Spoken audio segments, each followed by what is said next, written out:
Good morning. It is time for another Monday meditation. This week, I've been doing a lot of self-reflection. I'm an internal processor, so when I take on new challenges, my mind just starts working. And recently, I've taken on new challenges with entrepreneurship. I've taken on challenges at a new role at work, and with this wedding coming up next week. So the wheels are spinning in my head. And one of my top strengths for Gallup is positivity. So when I think about those different things, I think about it in the best case scenario at first. So with the wedding, I'm like, it's going to be amazing. It's going to be the best day of my life. Entrepreneurship, I'm going to make $1 million in the first year.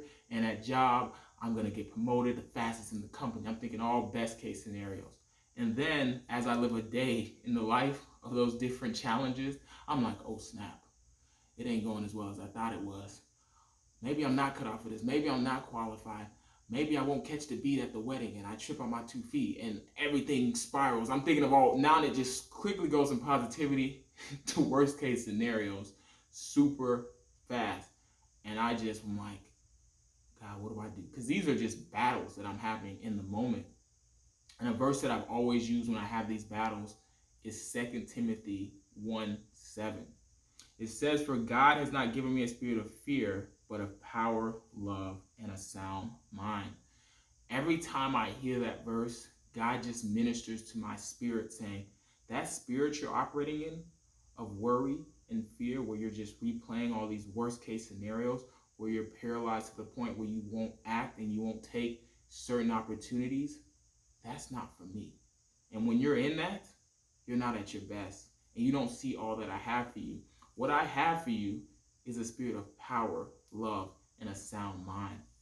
And in those moments, everything doesn't instantly just go away. I still feel the fear, but I choose to operate out of a different place. I'm like, God, I'm going to choose to operate out of this spirit of power, love, and a sound mind, where I decide to raise my hand for the challenge at work, where I don't quite know what I'm doing, but I know that God can help me figure it out. Or I decide to start on the dance floor and do that 2-step, and God turns that into a Millie Rock. Who knows? God is a great dancer. Or at entrepreneurship, where I continue to just challenge myself every day.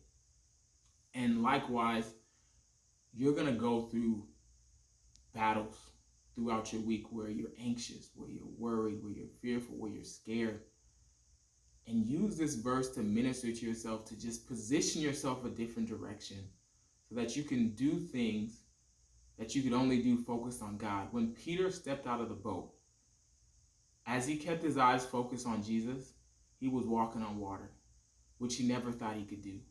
And in the same way, if you keep your mind focused on what Jesus has for you, which is a spirit of power, love, and a sound mind, you'll be able to operate and do things that you never thought was possible. But the moment you take your eyes off Jesus, you'll start to see yourself shrinking backwards, and you'll feel like you're drowning. Look back up and know what God has for you. So I pray that this blesses you and you're able to operate in new ways as you're focused on Jesus.